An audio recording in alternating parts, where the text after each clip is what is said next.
But what about the even more striking claim that there was actually no virtue ethicist in antiquity? So this is, if you take my definition of virtue ethics as the position in normative ethics that says the central moral notion is virtue. Right. So you would only think that if you had a theoretical structure and you were contrasting it with other theoretical structures. It seems to me a very kind of academic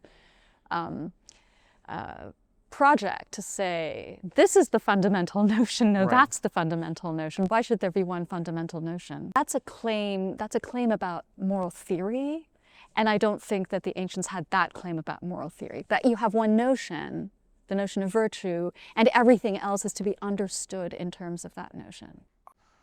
Rosalind Hursthouse, for example, defines right action as the action that the virtuous person would do. Now, Aristotle says that a just action is what the just person would do, but that's not a definition. He's not saying to us, well, you can't actually ever say what a just action is, except in terms of what the just person would do. But Hursthouse and other people like that think that conceptually the fundamental notion is virtue, and then we build our accounts of right action, good consequences from that.